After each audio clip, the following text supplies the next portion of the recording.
कैसे हो मित्रों? तो इस वीडियो में देखेंगे जेईई मेंस 24 जैन शिफ्ट 2 के फिजिक्स के पोर्शन के कुछ सवाल। तो पहला सवाल आपके सामने एक बार से देखो। देखो इस क्वेश्चन क्या क्या रखा है। A uniform rope is supported by two level pin support two level pin support as shown in figure.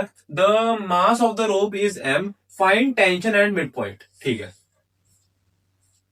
यहां पे हमारे पास 30 डिग्री एंगल दे रखा है।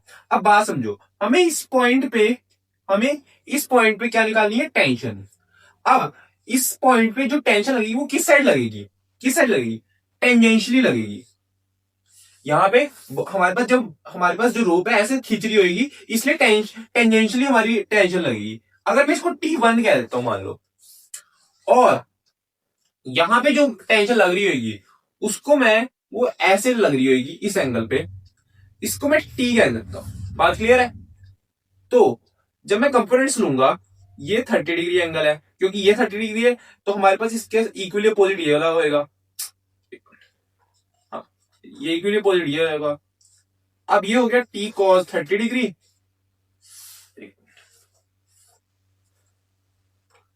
T cos 30 डिग्री, और ये होगा T sin 30 डिग्री। एक बार देख लो यहां पे थोड़ा सा, ठीक है। अच्छा, अब हमारे पास ये यहां पे लग रहा होगा mg, यहां पे mg लग रहा होगा, और यहां पे भी एक टेंशन लग रही होगी, और वो लग रही होगी T sin 30 डिग्री जब मैं इसका कंपोनेंट लूंगा। बात क्लियर है? अब यहां पे क्वेश्चन लिखनी शुरू करो। 2T sin 30 degree equal to ये और ये इक्वल टू mg। अब क्या हमारे पास ये जो रोप है ये कहीं हिल रही है? यानी कि हॉरिजॉन्टल में जो फोर्सेज है वो बैलेंस होनी चाहिए। तो उसके लिए क्या होएगा? T1 equal to T cos 30 degree. बात क्लियर है? तो ये हो जाएगा T1 इक्वल टू T√3/2। लेकिन अब T नहीं पता, T हमें यहां से मिल जाएगा। ये कितना बन जाएगा? ये देखो, mg हमारा T इक्वल टू mg यहां से बन जाएगा, देख लेना। साइन 30 डिग्री 1/2 है, 2 2 कैंसिल हो जाएंगे। तो ये हो जाएगा T1 इक्वल टू mg√3/2। बात क्लियर है? नोट कर लो। अगला क्वेश्चन हमारा वर्टिकल सर्कुलर मोशन का क्वेश्चन है। देखो इसमें क्या क्या रखा है। Find the speed at lowest point so that the tension become zero at point A. इस पॉइंट पे आके इसकी टेंशन जीरो हो रही है। यहां से लेके यहां तक जब ये पहुंचा तो इसने सर्कुलर मोशन कंप्लीट किया। इसका मतलब कोई ना कोई चीज तो इसको सेंट्रीपिटल फोर्स प्रोवाइड कर ही रही होगी। वो क्या कर रही होगी? टेंशन तो जीरो है, तो इस पे एक mg तो हमेशा लग रहा होगा। और अगर ये 60 है तो ये भी 60 होगा, यानी कि इसका जो इस साइड वाला कंपोनेंट होगा वो होगा mg cos 60 डिग्री। ये हो जाएगा mg/2। बात क्लियर है? अब इसकी जिम्मेदारी है इसको सेंट्रीपिटल फोर्स प्रोवाइड करने की। तो हम क्या लिखेंगे? सेंट्रीपिटल फोर्स की इक्वेशन लिख रहे हैं mg/2 mv²/L।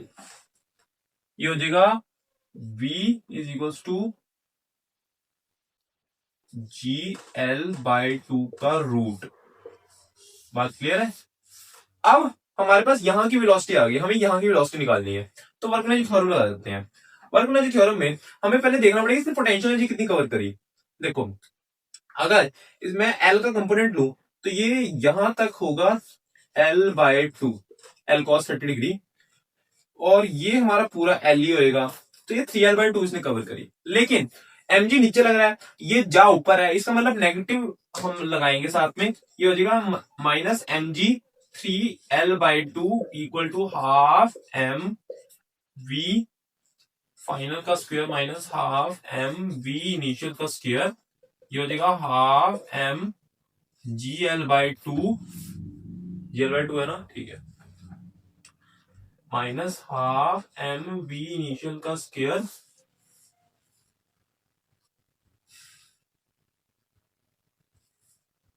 तो ये हो जाएगा माइनस mg 3L/2, 2 2 2 कैंसल। तो कितना बन रहा है यहां से? एम एम एम भी कैंसल, ठीक है। तो वी इनिशियल आ रहा है, इसके इक्वल देख लेते हैं, G L by 2 plus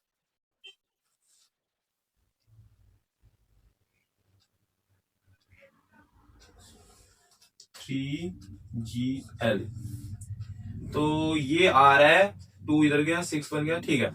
v initial आ रहा है, यानी इस पॉइंट पे जो हमारे पास वेलोसिटी आ रही है वो आ रही है √7GL/2। बात क्लियर है? ये हमने कैलकुलेट कर लिया, ये आ रहा है 7GL/2, उसके ऊपर रूट, ठीक है, नोट कर लो। हमारा फोटो इलेक्ट्रिक इफेक्ट का क्वेश्चन है, जो क्या क्या रखा है, when monochromatic light of wavelength lambda is incident on the photo electric emitter, the stopping potential is 3.2 volt. When light of wavelength 2 lambda is incident on the same emitter, the stopping potential become 0.7। Determine the value of lambda.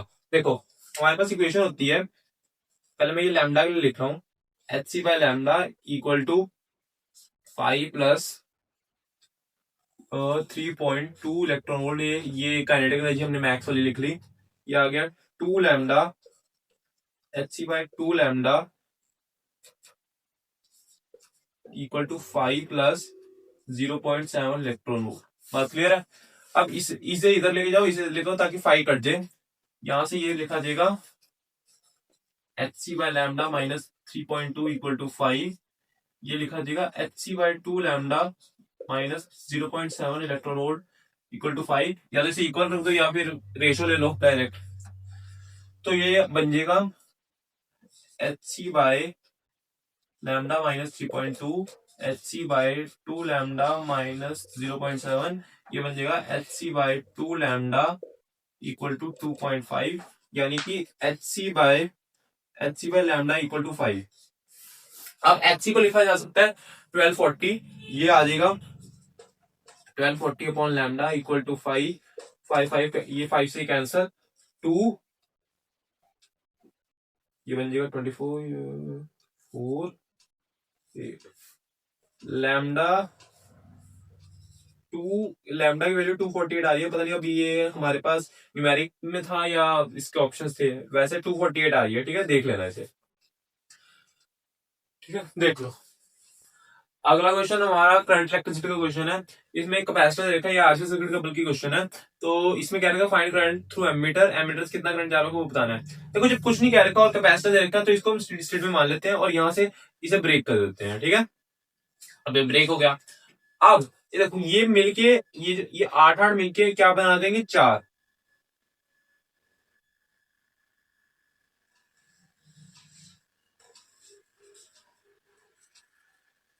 बात clear है?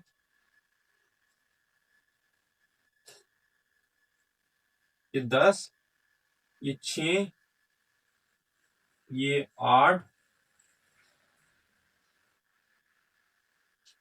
ये मिलके 4 बना रहे हैं, तो ये 4 मिलके 8 बना देगा, और ये भी 8 है, ये 6 है, ठीक है। अब यहाँ पे नोडल एनालिसिस लगा देते हैं फटाफट, ठीक है। ये 10, ये 0, ये 0, ये 0, इस पे एक्स मान लेते हैं, इस पे एक्स मान लेते हैं, बात क्लियर। अब फटाफट यहाँ पे लगा देते हैं nodal analysis, X minus n/6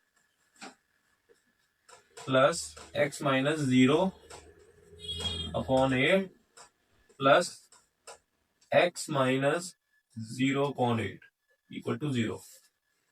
तो ये बन रहा है x minus 10/6 equal to minus x/4। तो ये बन जाएगा 4x minus 40 equal to minus 6x। ये इधर गया, ये इधर गया, ये बन जाएगा 10x इक्वल टू 40। x की वैल्यू आ रही है 4 वोल्ट की, x की वैल्यू 4 वोल्ट आ रही है। अगर x की वैल्यू 4 वोल्ट आ रही है तो इसके हम यहाँ पे इसमें से कितना करंट जा रहा होगा निकाल सकते हैं। करंट इसमें वोल्टेज बन रही होगी x माइनस 0, आई हमें निकालना है, और रेजिस्टेंस 8 है, तो x कितना आ रहा है, x कितना आ रहा है 4, आई 8, आई आ रहा है 0.5 एम्पियर। बात क्लियर है? आई हमारा 0.5 एम्पियर आ रहा है, नोट कर लो। अगला क्वेश्चन फिर से हमारा करंट इलेक्ट्रिसिटी का क्वेश्चन है। इसमें एक हमारे पास ये रेजिस्टेंस का एक डायग्राम सा दे रखा है, हमें इक्विवेलेंट रेजिस्टेंस बतानी है ए और बी के बीच में, हर एक साइड में रेजिस्टेंस आ रहा है। तो देखो ये हम सिमेट्री सर्किट्स पढ़ते हैं उसका क्वेश्चन है। बेसिकली जब ऐसी सिचुएशन होती थी, ये ऐसे इसके अबाउट ये सिमेट्रिक है, अब तो ये वाले पॉइंट को हम मान सकते हैं कि हम इसे ऐसे लिख सकते हैं।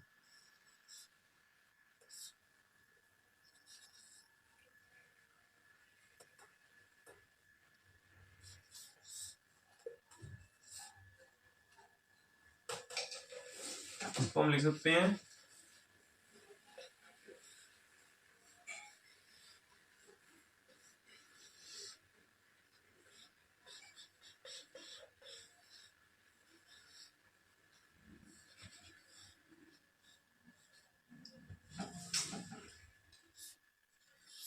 ठीक है, ऐसे लिख सकते हैं। ये यहां से हट जाएगा, इससे जुड़ा हुआ आप हट जाएगा, हम इसे मान सकते हैं। तो अब ये सिमेट्री सर्किट है, तो एक काम करो इसे फोल्ड कर देते हैं। तो हर एक साइड ये अब कन्वर्ट हो जाएगा, ये कन्वर्ट हो जाएगा। अगर मैं इसी डायग्राम में चेंज करता हूँ ना, इसे मैंने फोल्ड मान लो कर दिया, ऊपर वाली चीज पूरी हटा देता हूँ, ऊपर वाली चीज पूरी हटा देता हूँ, और ये रह जाएगा आर, ये आर ही ऊपर रहेगा, लेकिन ये सारी चीजें आधी आधी हो जाएंगी। बात क्लियर है? अब हमारे पास अब ये वाला डायग्राम हमारा आसान है। ये देखो ये जुड़ के बन जाएंगे 2R,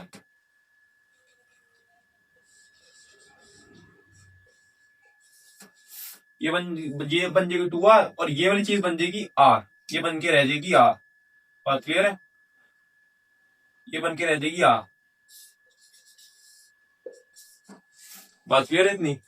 और ये हमारे को फॉर्मूला लगा देते हैं R.R/2 upon 3R/2, R cancel, 2 से 2 कैंसल, ये बन जाएगा R/3। ठीक है, ये कन्वर्ट बन हो जाएगा। एक बार कैलकुलेशन चेक कर लेते हैं फटाफट, ज्यादा जल्दी कर ली। ठीक है, R/3 है। हाँ, ये R/3 हो जाएगा, इसे गायब करो और यहाँ पे रह जाएगा R/3। ये मैं जगह कम है इसलिए इसी में चेंजेस बार बार करी जा रहा हूँ। ठीक है, अगर किसी को थोड़ी प्रॉब्लम हो रही हो तो एक बार वीडियो रोक के वो नोट कर सकता है, कोई दिक्कत नहीं है।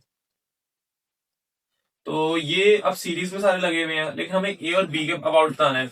तो पहले इसे सीरीज में लगाओ, फिर से पैरेलल में कर देंगे। तो ये इसको सीरीज में जब मैं करूंगा, ये आ जाएगा R/2 plus R/3 plus R/2, यानी R प्लस R/3, यानी कि ये बन जाएगा 4R/3। ठीक है, ये बन जाएगा 4R/3।